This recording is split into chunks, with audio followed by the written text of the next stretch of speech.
हर विपत्ति संपत्ति से बढ़कर सुख देने वाली बन जाएगी यदि आप हरि स्मरण करेंगे। और हरि को भूल गए तो हर संपत्ति भारी विपत्ति बन के तुम्हें दुख देगी। देख लो, कोई भी संत महात्मा चमत्कार दिव्यता ये तुम्हारे दुख को निवारण नहीं कर पाएगी।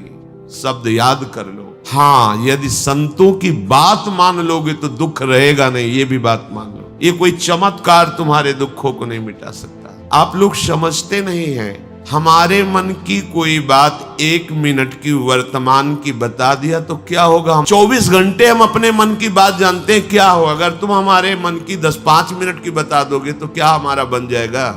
बात तो तब बननी है जब हमारे मन की चाल को तुम जानकर मन को भगवत चरणारविंद में समर्पित कर दो। अब इसमें चाह ही न रह जाए, इसके लिए सब हाथ उठा देंगे और यही कहेंगे हरि भजो, राम भजो, कृष्ण भजो, क्योंकि ये किसी चमत्कार से नहीं होता, ये केवल भजन से होता है।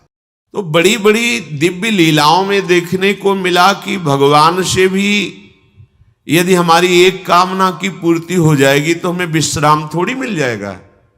बहुत सी कामनाओं के जाल लगे हैं, एक बात पूर्ण कर लो, सब कुछ पूर्ण हो जाएगा। प्रभु से प्रभु का प्रेम मांग लो। तो भगवान प्रेमाधीन है। जब भगवान तुम्हारे अधीन हो गए तो अब तुम्हारी कोई कामना बाकी नहीं रहेगी। सही पूछो तो जिसे भगवदानंद की प्राप्ति हो जाती है उसमें कामना का स्फुरण ही नहीं होता। जब तक ये कामनाएं हैं तब तक शांति नहीं है। जो अशांत है उसे सुख कहां मिल सकता है। अशांतस्य कुतः सुखम। भगवान का आश्रय लेकर भजन प्रार्थना मान लीजिए।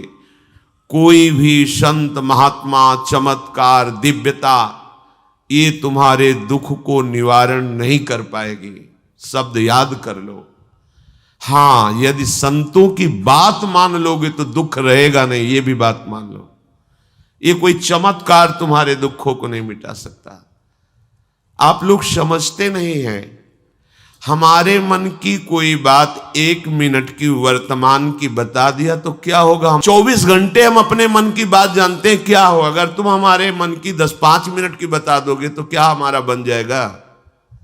बात तो तब बननी है जब हमारे मन की चाल को तुम जानकर मन को भगवत चरणारविंद में समर्पित कर दो। अब इसमें चाह ही ना रह जाए, इसके लिए सब हाथ उठा देंगे और यही कहेंगे हरि भजो, राम भजो, कृष्ण भजो, क्योंकि ये किसी चमत्कार से नहीं होता, ये केवल भजन से होता है। और जब तुम्हारा मन आनंद समुद्र प्रभु में लगेगा तो किसी कामना की चाह ही नहीं रह जाएगी। केवट करुणा में भगवान श्री राम के जब चरणों को प्रक्षालन कर रहा है, जे ही चरणों का स्पर्श हुआ, अति आनंद उमगी अनुरागा। अति आनंद अनुराग का ऐसा उमगन प्रभु दे रहे हैं तो प्रभु से कह रहा अब कछुनाथ न चाहिए मुझे, आपसे भी नहीं चाहिए, मिल गया। अनंत जन्मों से जिस आनंद की खोज कर रहा था जगत में, समय नष्ट हुआ। हे जगदीश, आपके चरणों का स्पर्श हुआ, आज वो प्राप्त हो गया, अब कछुनाथ न चाहिए मोरे।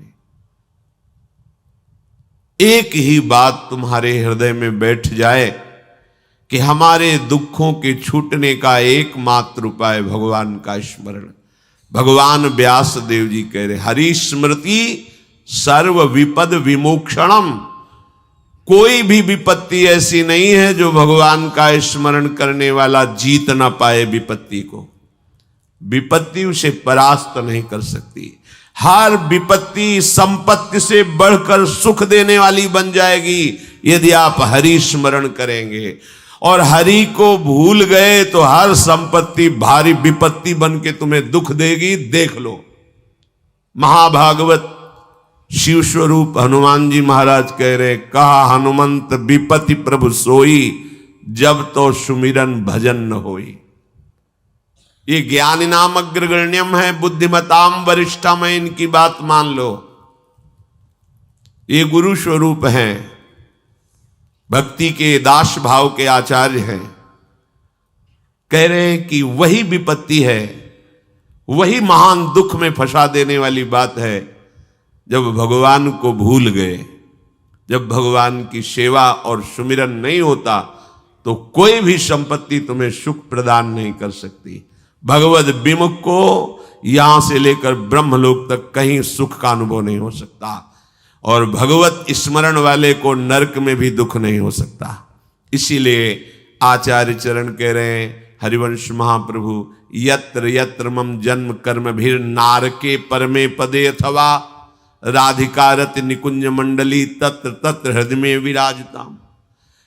हे प्रियाजू, चाहे मुझे कर्म के अनुसार नरक में रखो, स्वर्ग में रखो, परम पद में रखो, इसकी मेरी मांग नहीं है। मेरी मांग है कि मधुर मधुर स्मृति आपकी होती रहे और आप अपने रास परिकर के सहित मेरे हृदय मंडल पर विराजमान रहे। अब चाहे नरक रखो चाहे परम पद, दोनों एक ही बात है। परम पद और नरक एक ही बात हो गई, क्योंकि प्रियाजू का स्मरण चल रहा है, प्रियाजू की रूप माधुरी बसी हुई है। आज तक कहीं कोई ऐसा प्रमाण नहीं मिला कि भगवद विमुख सुखी हो गया हो, कहीं नहीं प्रमाण मिला। हम जो भोगों की तरफ लालायित होते हैं, हमारे तो माने हुए बहुत छोटे भोग हैं।